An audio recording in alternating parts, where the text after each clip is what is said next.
boys in the school, and I too am here to figure out where she was looking for exchange.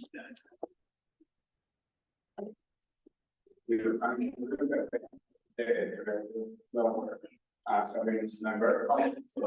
I reach now. Good afternoon. My name is Hugh McLean, and I'm also with.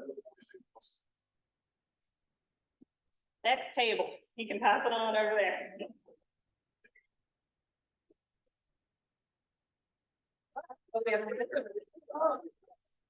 Thank you, Randy. This is my brother-in-law, Long Island, with Appalachian State, and he's a sales engineer for Raleigh Software. Okay, now do we have any visitors or people on? So up here, yes. We have a big contingent of visiting Rotarians. This is very exciting. Do you like to start us off? Yeah. Hi, I'm Mary Wall, Southeast Raleigh Rotarians, and I am their secretary.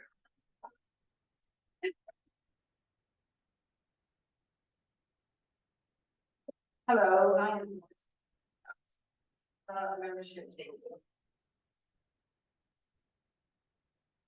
Hello, Andy Clifton, member of the Southeast Raleigh Rotary.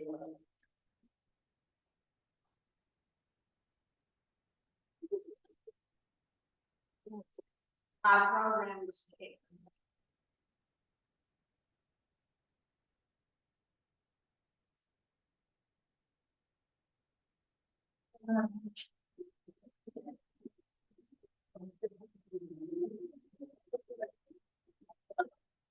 I'm able to visitor kindly and as of right now, the sun is motivated to flow satellite from it. You expected to do the wall today, so I don't have the last name. The good folks is on the phone.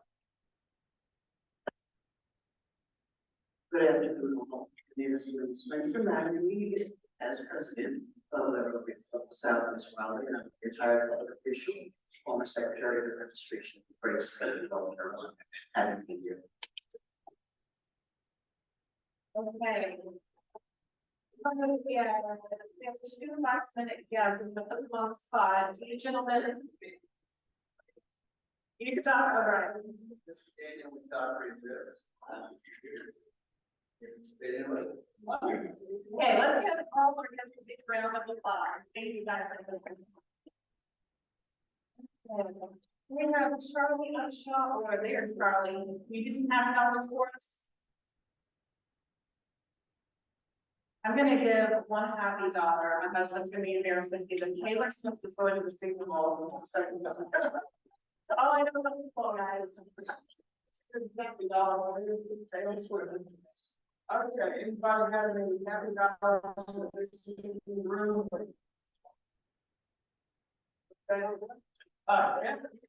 Kevin, so. Yes, 5 weeks, I went to a meeting last night, in 5 weeks, I'm going with the district 7710, the Dominican Republic house building projects. My wife and I are going to join them. It's our first time. I've been excited about doing this for years, people with access. I'm glad that I get to do a road. So there's about 32 Rotarians from the district going down there.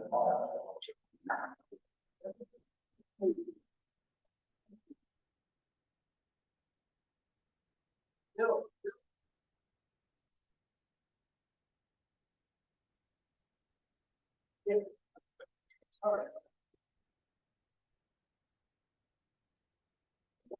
Oh. This is for years.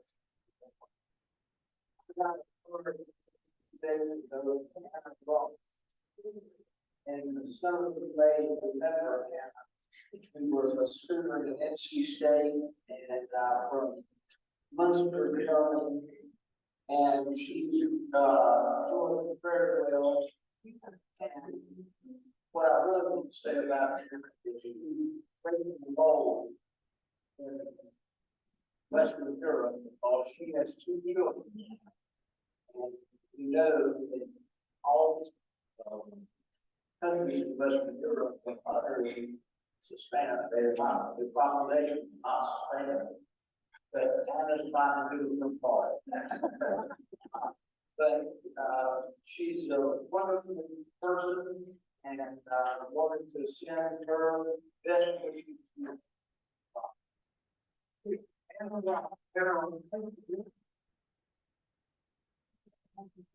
Okay. Added there. I guess that's it, President here. Thank you, Charlie. Okay, don't forget the red packets in the middle of the table for any spare change you have. Those are, that money goes to the Dementia Alliance of North Carolina at the end of the year. So upcoming meetings, next week we have author Dale Paul coming to discuss his book Chopped, a novel, and that's about the Harper trial of 1849. He will also have copies of the book and he will be willing to autograph them.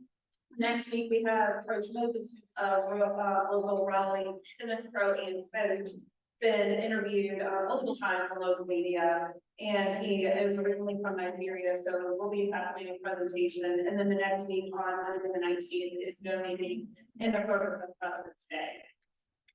Upcoming district events. There is a district assembly on Saturday, February 17th at Greenwood Forest Baptist Church in Cary, and that's from 8 a.m. to 12 p.m. If you haven't been, I've been talking about it the last few weeks, definitely try to go and meet other people from across the district. I believe it's raffle time, and again, Tommy Telefer. Zooming up here, sorry, Tom. I think we've got a great raffle today, it looks like. There's been a hot raffle today, so. Yeah. $70,000 to give away, which isn't the record, but it's a pretty good week. We had a ton of visitors and guests participating on raffle. Thank you to all of them. Ms. Carey, some of the little here. Thank you. We got it. There you go. Just one. Gratitude, it's all. Okay. We got 800-2660.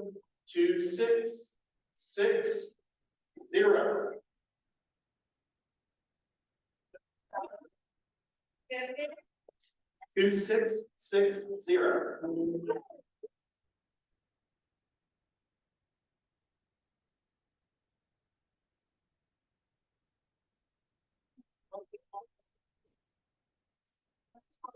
Thank you, everybody, who supported our raffle today. Okay. So with that comes a very exciting part of today's meeting. Richard Watkins with New Generations, our club's New Generations chair. He's going to come up here and let us know this was fun. Awesome.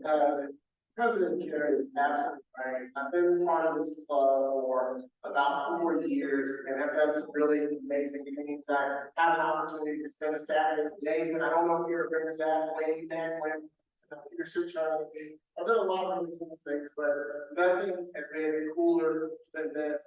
I have to give credit where credit's due. Carey stepped up, helped us with this. We also had Jennifer step up, help with this, and Shakima also. I had an opportunity to have so many conversations with Mr. Johnny Whitfield, and it's an honor and privilege to meet you in person, the face behind the voice. And I also had an opportunity to meet one of our guests here. I'm not going to put the clock on the horse. I'm going to let Mr. Whitfield do all of this. So let me do just a brief introduction, Johnny Whitfield. Johnny is a long-time Rotarian, having joined Rotary as a member of the Oxford Club in 1994.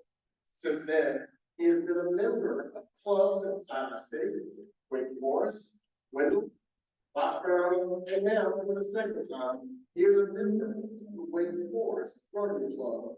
He serves that club as its president this year, and serving the district as its youth protection officer. But Johnny's real mission has been with the Rotary Exchange program.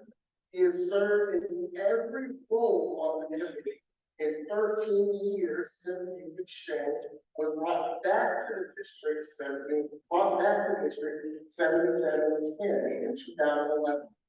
Currently serves as the outbound coordinator, working to prepare local students, like I said, a city to go abroad for a year. He has also served the district in a number of other roles, including since on the district conference planning committees and as an assistant governor in both area 1 and area 2. After 30 years of career, Johnny turned his passion for youth exchange into a second career. He now works as a paralegal for the international law firms. The office is here in Raleigh, which focuses on immigration. Johnny grew up in Wendell. He now lives near Lewisburg with his wife Becky and their dog Riley. He has 2 young daughters, and in November, he welcomed his first grandchild, Ellen. Rotarians of Raleigh, would you please join me in welcoming Johnny Winfield to my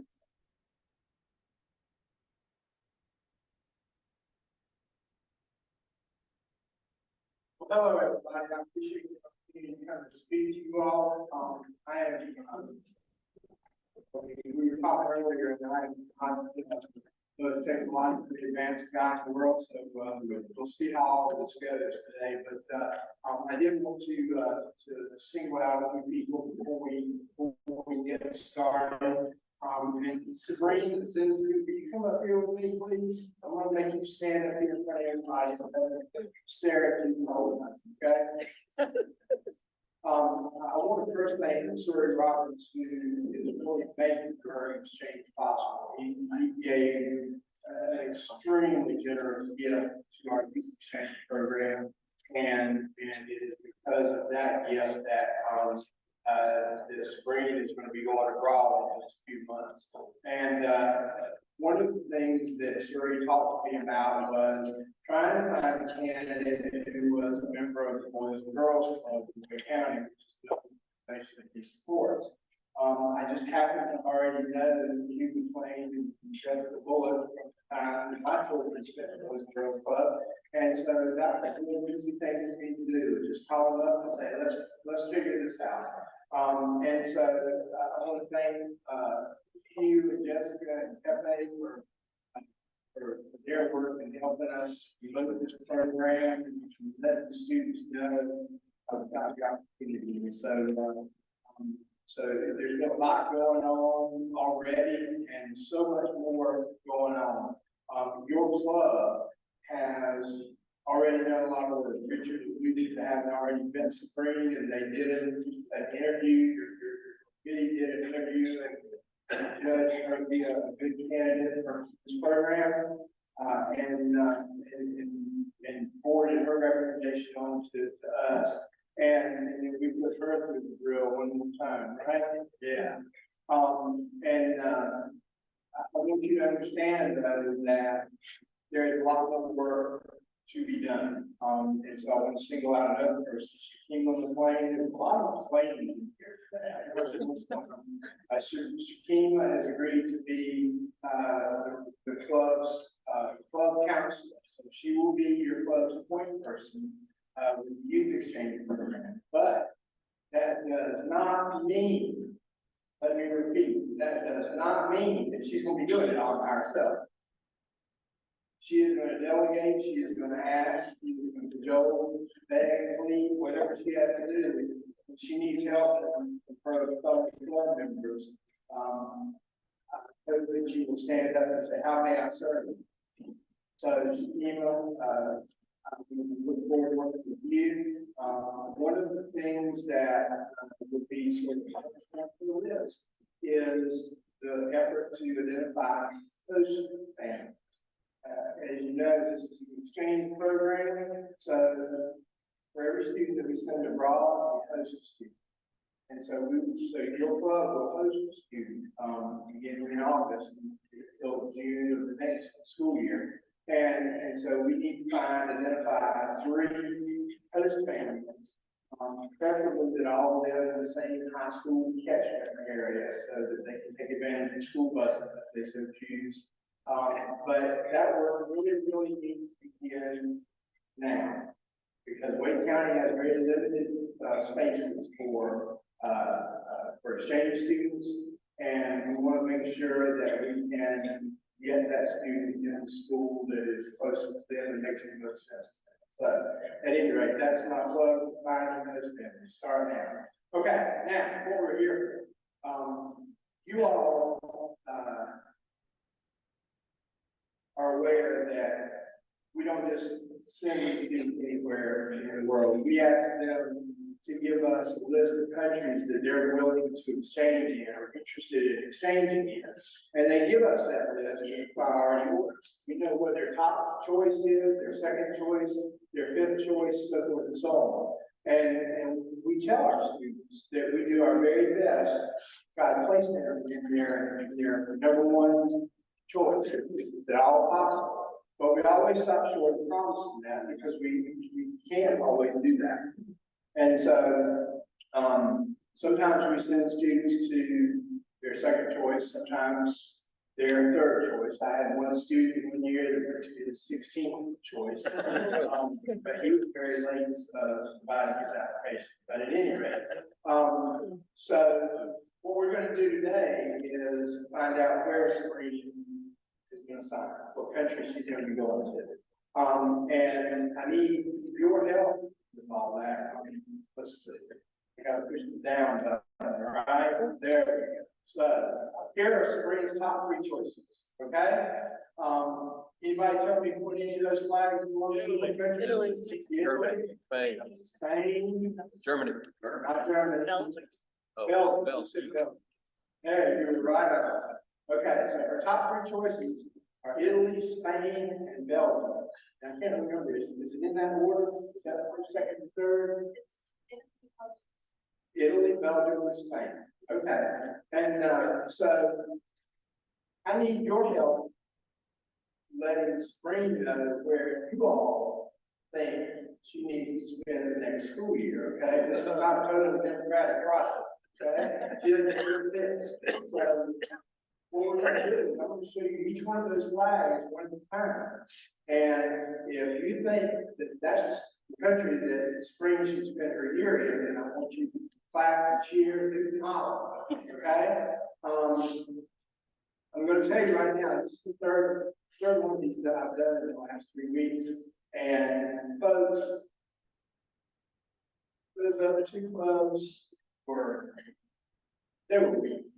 Okay, so when I tell you, I want you to cheer, do holler and clap. I want you to do so full throat. Okay, I want to cheer you. I want to scream at you. Okay, all right. So we're going to go through this list real quick. All right. The first country is. Oh!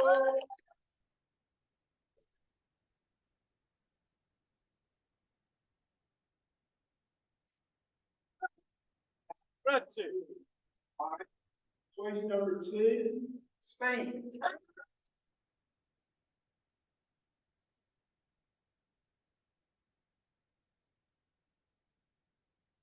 Choice number 3.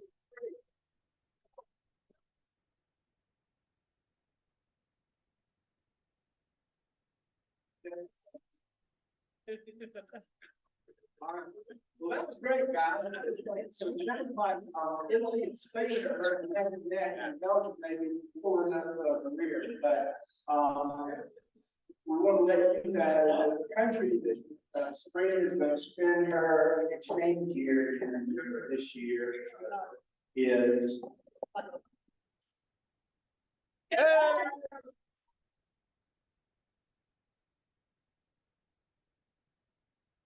I know Ms. Green will be involved with you all between now and the time she embarks in August. I hope you all will invite her to club activities in her school, and let her, give her the opportunity to learn more about her. But I want to say thank you to all of you for taking the time to help cheer her on, and I think you will be. Thank you very much.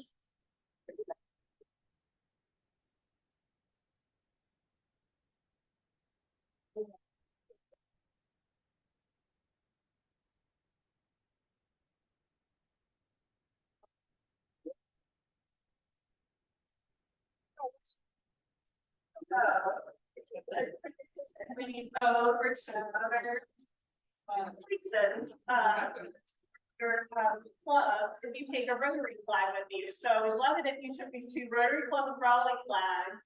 And if you get a chance to visit a club over there, definitely get these to them as an exchange and get a flag from them to bring back to us. So thank you. Congratulations.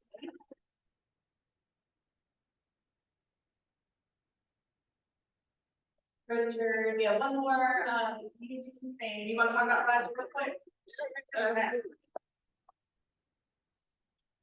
All right, I'm gonna keep it really brief. Those of you know, you already know. If you pay attention to your emails, not if you have in your vicinity or know a high school junior who would like to participate in an amazing leadership opportunity. Each and every one of us has opportunities to grow as far as what we can do. As far as leadership, this is so important for our youth. They grow one day become leaders here in our community and abroad. If you have a high school junior and you want them to participate in this Rotary Center Leadership Academy, please, please, please email me quickly. Spaces are limited. There are only 20. We're at a first come, first serve basis. So don't wait. Email me today. And if you know it right now, grab me by the arm and tell me that you want to participate. Please, please, please. Thank you all so very much. President.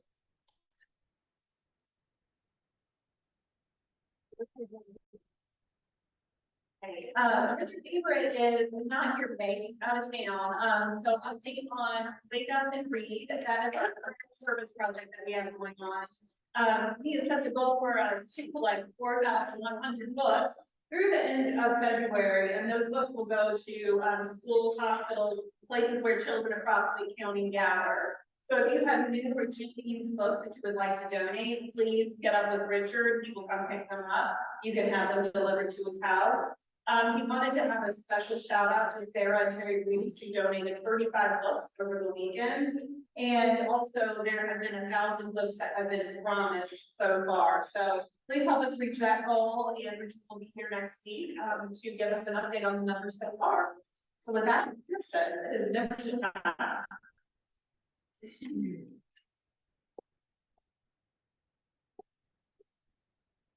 Hello, everyone. Thank you so much for being here today. It is so great to be able to see an entirely full room from Rotarians. For those that might be your first time experiencing what Rotary is, it is a huge family that is doing everything it can to impact this community for good. I hope to see that through today's meeting. And if you've got questions about Rotary, want to learn about membership, please find me after the meeting. We have a jam-packed membership standpoint. So if I can get Pamela come up, as well as Mark and Randy.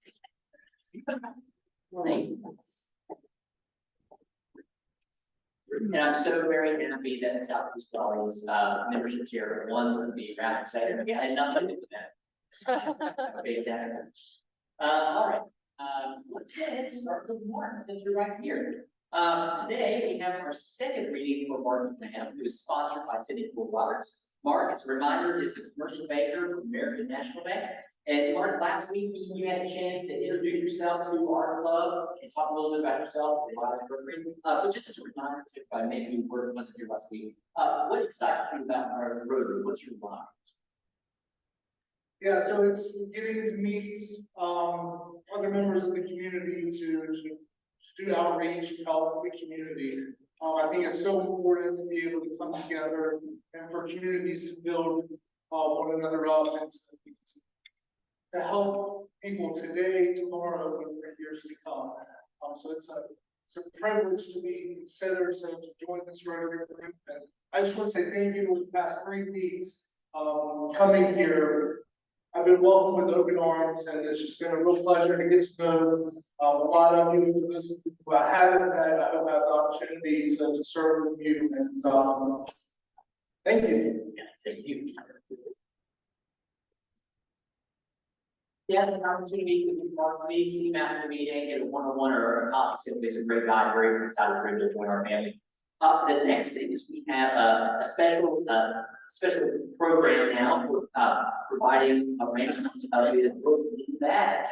I have had an absolute privilege, it's been an honor to get to know you over the past months, especially as you have jumped into Rotary full force, being involved in our service projects, as well as new member rotation and things like that. So, Randy, you were approved by members of the board of this club to hold active membership in the Rotary Club of Raleigh. You expressed your willingness to become a Rotarian at your induction ceremony and pledged to abide by the principles, responsibilities, and obligations of Rotary in your personal and professional life.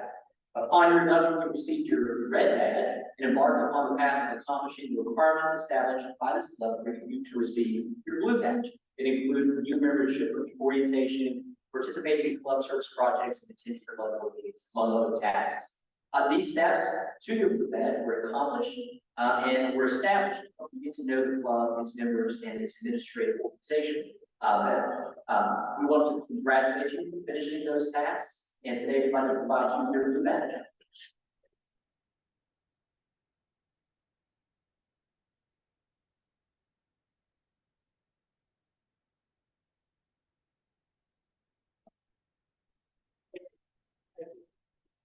Okay, Randy.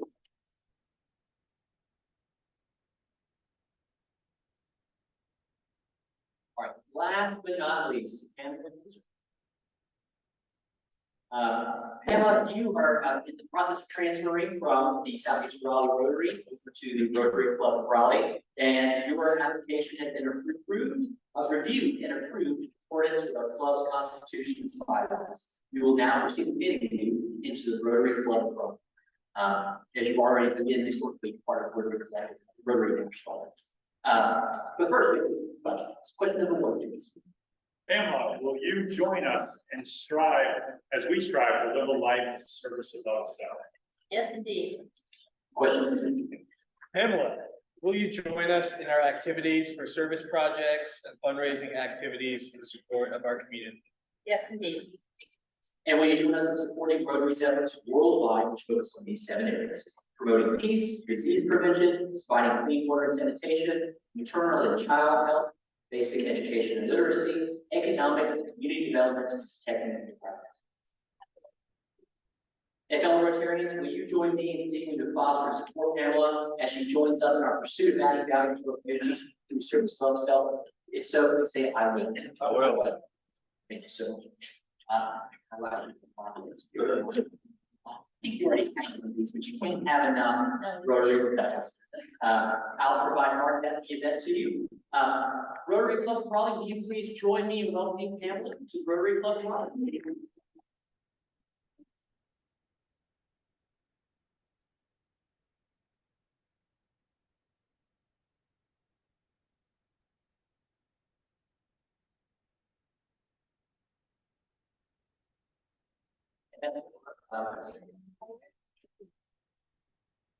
Thank you, Harrison. Welcome, Pamela. I'm very excited to have your expertise in our club. And thank you so much, Harrison, for a great membership segment. So moving on, I don't think we have any birthdays and anniversaries this week. So that brings us to our wonderful speaker of the day. And Doris, would you mind coming up here and introducing Montague?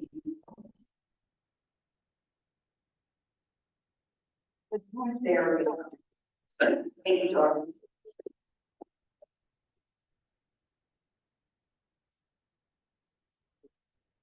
Good afternoon. Good afternoon. And y'all mad because I won. Y'all told me to stand up before they call me on. So, gotcha. Thank you, President Carey. It is indeed a pleasure to introduce the speaker for today. James Montague, affectionately known as Monty by family, friends, colleagues, and the community, is a proud of Southeast Raleigh. Having grown up in the Southgate neighborhood 5 minutes from where his very first development is located, statue sign is about a shopping center next to the Dr. Martin Luther King Children's Memorial Gardens. Born July 31st,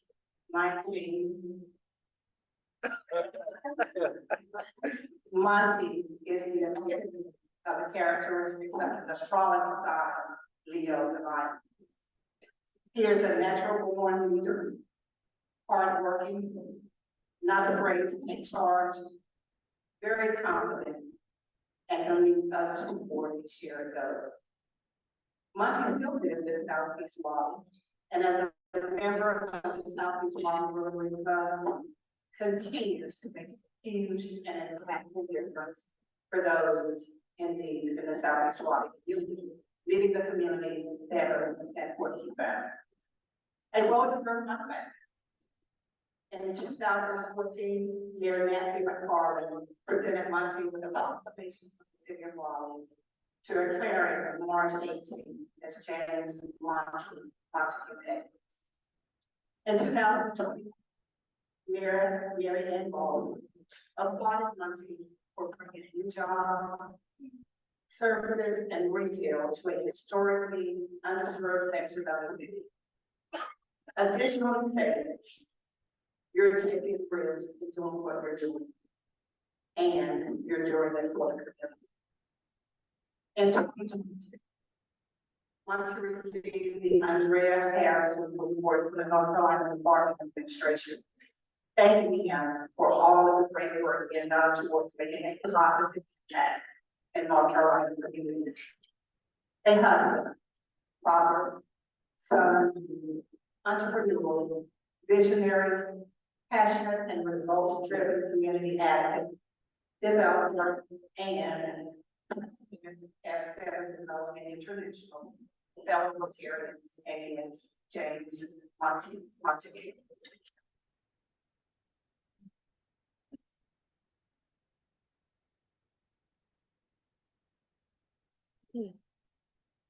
Can you guys hear me? Yes, sir.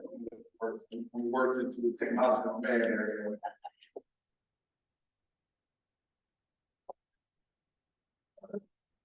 Yeah, great. Thank you so much. It's such an honor to be here to talk to you guys and present. I see so many friends. I see David over here. I've been knowing David Clark since I started 20-some years ago. But thank you for having me. You left out one thing, project. So I grew up in the projects in Southeast Raleigh, born and raised, who here knows where Southeast Raleigh is? Yes. Southeast? Okay. Yeah, so that's where I kind of want to speed up when you go through there a little bit, but it's still out. But people call me Monty. I grew up in beginning days, I was cutting hair in my mother's kitchen.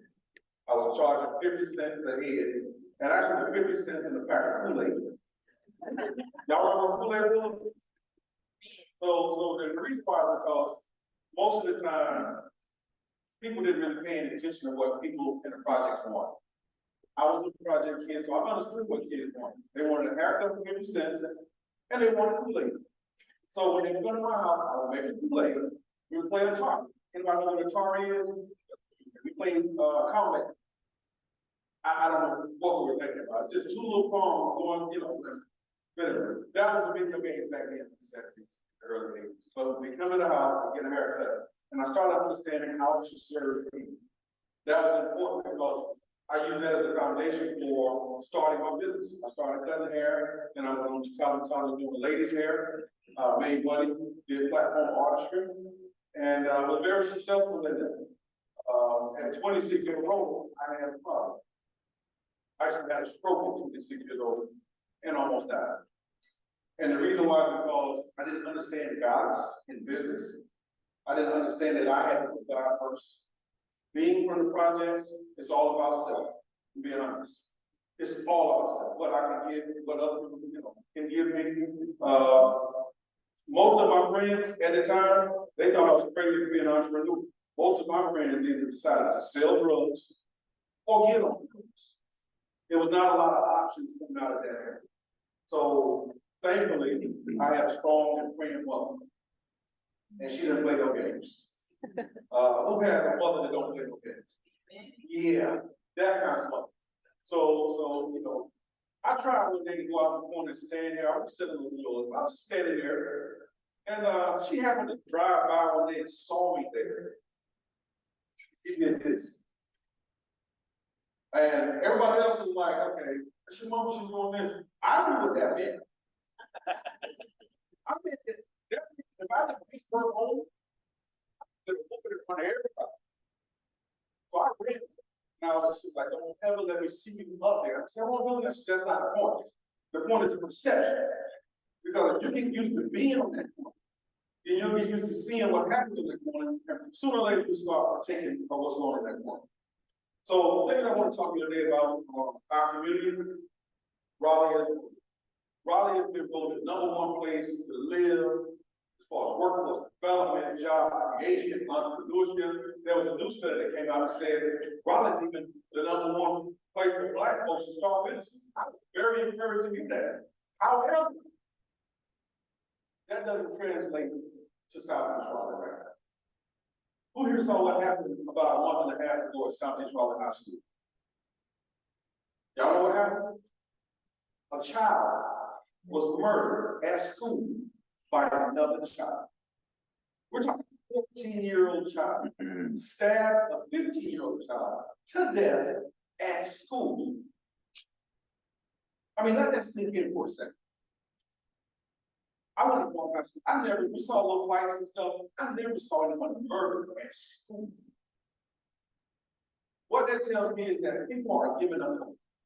And the name of my company is called F7. That stands for Faith in Action. That's just not a saying or a slogan. We want people to operate in faith and understand that there is hope out here. But if we don't come together and show our young people what's possible, what they're capable of, they're going to believe what the streets tell them. They're going to believe what this foolish rap music tells them. They're going to believe what the movies and television tells them. So we got to get on our game. The project that we're talking about was, we just built it. We all opened on October 18th. It's called Montague Shopping Center. It's right beside Southeast Raleigh High School. So close that when the stabbing happened at the school, I couldn't even enter my property because it was blocked off. The police had taped around the shopping center. It didn't happen at the shopping center, but that's just how close my investment is. That's a $4 million investment. But there's no need to make those type of investments if you don't get murdered next door. So what we've got to do is we got to figure out a way to utilize our ability to work together and come together as a community. To open up our opportunities for people. We're doing a STEM center there, and it's called the F7 International Center of Excellence. What we're doing there is we're starting a STEM center, and it's related to science, technology, engineering, and math, related to building trades. We've got some partners already. We're looking for other partners to come in and help to show these young people actually how to do things that are going to earn their money. Because the cost of housing is not going down. I bought my first house back in 1990. I bought a house for $65,000, brand new. You can't buy anything for $60,000 now. I think the average price of housing now is starting out maybe $400,000. So imagine if you were 20 years old wanting to buy your first house. Unless you're making a crazy amount of money, you're not buying your first house when I was 19, I bought my first house. You're not buying it at 19 years old. So what we're doing is we're doing a lot of development. We got Montague Plaza, we did Stafford South Business Plaza. In 2004, we did Elders Peak. Our projects there. By the way, okay, keep going. Keep going. Keep going. All right, so the Stafford South Business Plaza, I built this in 1997. Yes, this is the property here. I bought this land for $67,000. I just got a tax bill in the mail, and my new assessed value for this property I bought for $67,000 is $2.7 million. Not too happy about that right now, but you know, what can you say? It was a good investment. There are pros and cons when I call it a good investment. Okay, that's a point. Making a good investment, watching it appreciate value. A con is of all the folks who want to Southeast Raleigh is that most of the people that I grew up with have had to move out. They've been taxed out, they've been gentrified out, everything. Very few of the people that I actually grew up with that were born and raised in Southeast Raleigh actually live in Southeast Raleigh. That's a sad thing. The community has just been ripped apart. So what we're trying to do, we're trying to use our platform to try to bring the community back together. I'm not saying that we want anybody to do anything, but we need to work together to try to make the quality of life better for everybody. Not just selectively. Because a lot of people are coming from New York, California, and LA, and they're paying, you know, $400,000 or $500,000 per house. Cash. No problem. That's not what's happening for a lot of people in South Florida. Gentrification is happening, and what we're trying to do, we're trying to kind of level the playing field. And not necessarily bring housing costs down, but we can't do that. What we're trying to do is encourage the young people to make more money so that they can stay in the future. Does everybody think that's a good idea? Great idea. So that's what we need to be working on. You know, I associated like this. In our own projects, I went to Raleigh High School. Graduated in 1988. The year I graduated in 1988, everybody in my class left. Okay? Everybody left. Now imagine this. The reason why there's an affordable housing crisis in Southeast Raleigh is because a lot of people that should have used that as a platform to move up to the next level are still there. So that's like me saying, well, instead of me leaving Raleigh in 88, I'll come back in 1989 and stay for a little while. That wouldn't be enough work. That's why it's not enough affordable housing in Southeast Raleigh, because people have not escalated, like the cost of living has increased, the incomes have not gone up. There are not a lot of new units being built at that price range. So what we've got to do is get on our game and show people actually how some make more money and do better for themselves, for the children, and for their grandchildren. One thing else you got to mention, I got 10 grandkids. So there's a lot of noise about house during the holidays. What I try to instill with grandkids is that they can do great things. When I was coming up, my favorite show was Superman. Anybody remember Superman? What was Superman's weakness? Anybody? Kryptonite. Right? So what I had to tell myself is everybody has kryptonite. Something in your life is kryptonite. Something in your life makes you weak. It can be drugs, it can be alcohol, it can be the way that you were raised to see a certain group of people in a certain way. It can be the way that you think about your own capacity to grow. Your kryptonite can actually be inside your own mind. Right? My question was, if Superman's so strong, don't kryptonite. Right? Or you just do stuff and not the kryptonite. Right? Sounds simple until you think about a lot of our kryptonite, again, is where? In our own minds. Not so simple, but what we got to do is visualize whatever that weakness is. And to me, my kryptonite was actually the ability to calm the voices in my head. Because a lot of times you tell yourself you can't do something. It doesn't matter what it does. It's what you say about yourself. So what I had to do, I had to learn how to fling that out into the universe. Don't come back.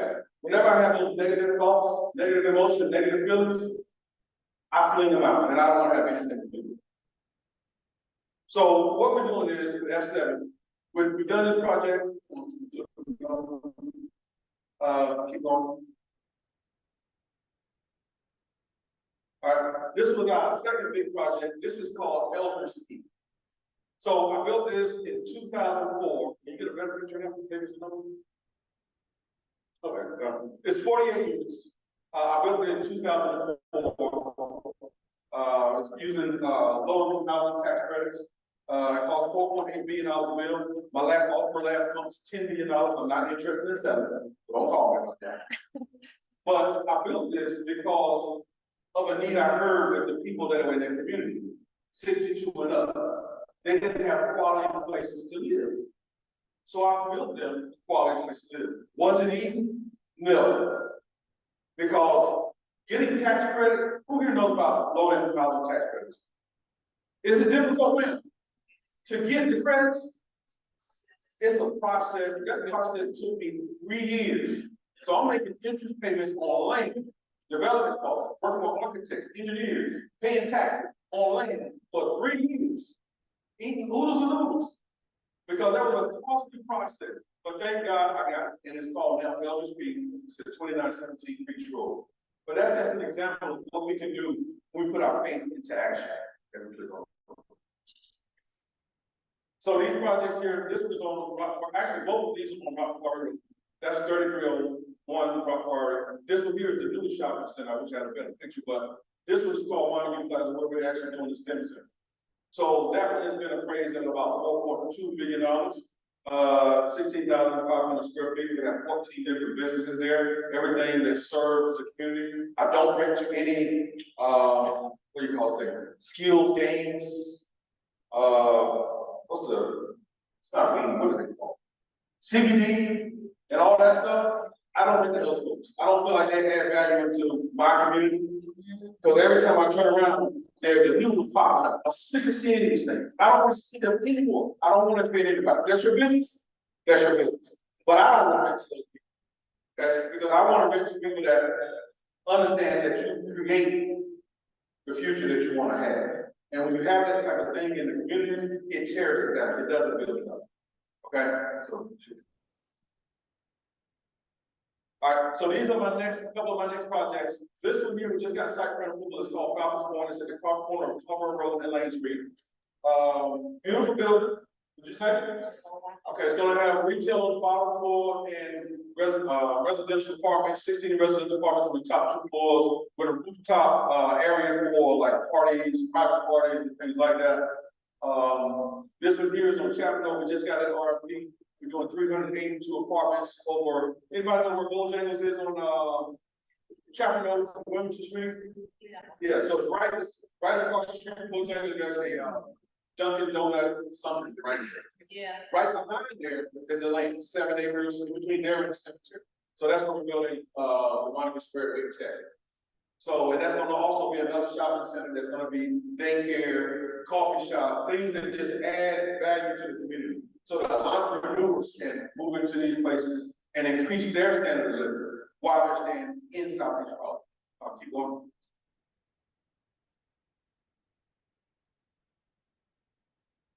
So these are some of the affordable housing. We did about 30 houses in East College Park. That is right near St. Augustine's University. You guys know where the area is? Okay, so we built 30 of these houses here through a City of Raleigh program. And I think I built those houses for about $230,000. They bought those houses for $260,000. Those houses right now are appraised at like $485,000. So each person that bought a house from me averaged out at $175,000 to $200,000 equity just by getting the program and buying a house. That is what I believe in. I believe in spreading out the blessings and creating equity and value while you're doing it. Okay, keep going. All right, this is the project we did after Hurricane Katrina. Everybody saw, you remember Katrina devastated everything? So we went down there, and when I say it just demolished everything. I've never seen anything like that. It was like you would drive a house and all you would see was foundations. That's how strong that storm was. We're not talking about in New Orleans. We know what happened in New Orleans, but we're talking about Gulfport, Mississippi, which is hundreds of miles away. It just decimated the coast. But we went down and did 24-unit apartment complex. All right, keep going. All right, keep going. So I think these are the projects, one more time. These are some of my strategic partners. Keep going. All right, this is the project that we've got, kind of blurry there, but we're doing about 700 apartment units on Fayetteville Street. In the 1960s, the Department of Transportation ran a highway right in the middle of the Black community in Durham. It's an area called Historic Haiti. It's called, and highway 147. Everybody know what 147 is? So on one side of 147, it's like Metropolis. You go to the other side of 147, it is the hood. I'm talking the bad hood. So this is our effort to try to create value in that part of the bad hood and spread wealth in this area. We're doing 774 apartments. Keep going. We're doing this, which is called the F7 Innovation Center. So this is Our project, it's a $30 million development. It's actually a story underground that you can't see, but this is a 4-story building. So we'll have a child care center on the bottom. We'll have retail on this floor, and then we'll have office on that space with a, so it's gonna be a nice building. What y'all say? Yeah. So this is our effort to kind of counter and minimize the effects of the decimation of what happened in Black Wall Street. This is our way to bring back a Black Wall Street in Durham, because that community is in pain. I mean, it's serious pain. Y'all think we got problems in Boston. Some of those Durham headlines, you're like, oh God, that happened in Durham. So thankfully, we got a good mayor that just got elected, Mayor Williams. Very young, bright guy, sharp, and he's got a vision for the city. But this is a project we're doing right in Durham. We're actually looking for strategic partners and people that want to participate in this type of project. And this is a night view. I think that's pretty, y'all think. Nice. All right. So this shows on the bottom side, whenever you have childcare, the bottom floor here, you actually have to have a place where all of their classrooms open out to a ground floor, just in case there's an emergency. You have to be able to get out the back of the building very fast. So that's what we're doing in that site. So keep moving. All right, perfect. So that's all I have as far as projects that we're doing. I want to take this time, 2 more minutes, take these last 2 minutes to like answer questions. If anybody has questions about what F7 is about, what we're doing, how we participate, I'm open to any questions at all. Yes, sir.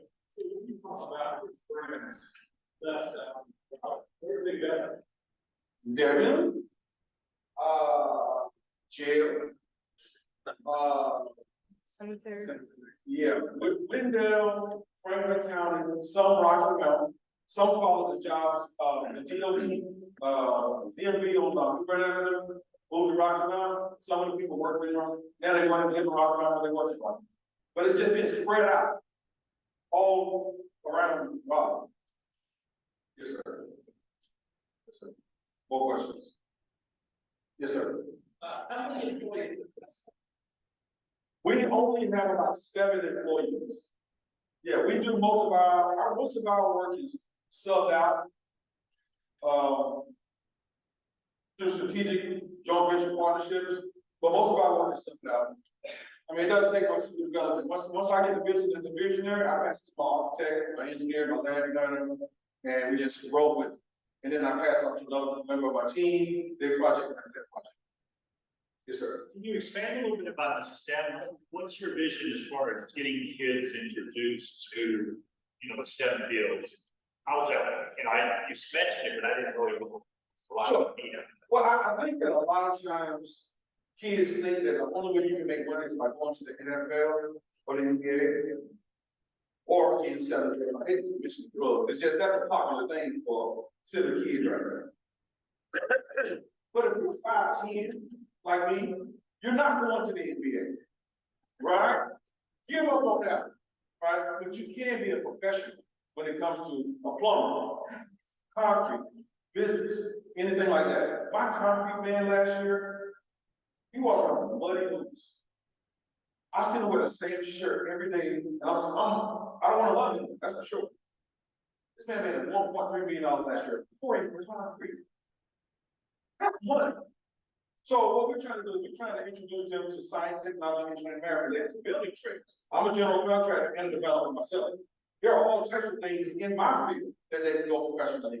Project management, marketing, sales, going out and finding houses and land plots to build. And tell me about it, I'll take credit.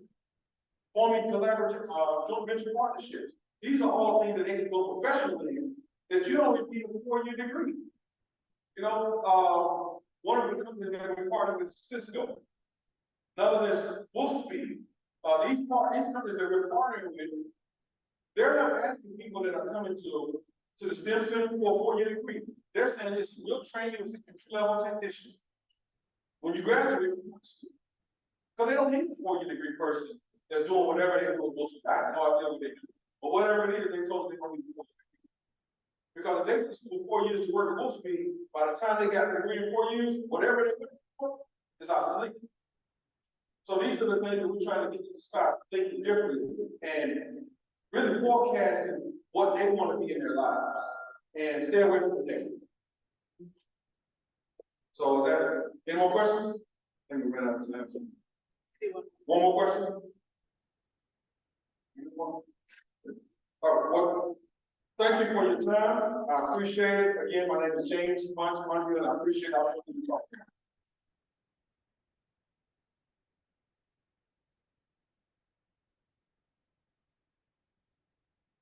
So before you leave, Monty, all the work we do, I think you probably need some coffee, tea, whatever.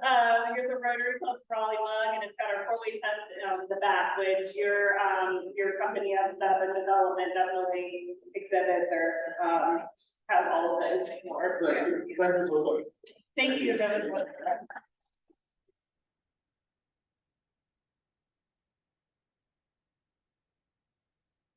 Can we be around a little bit after the meeting to answer your questions today? Great. So everybody rise with me and repeat the four-way test. And sorry, congratulations again. It was great to have you here and everybody reports the girls home. And thank you, Southeast Raleigh. Thank you so much for visiting us. All right. And the things we think, say, and do, is it the truth? Is it fair? Sure. Will it build better friendships? Is it beneficial to all concerned? Sure.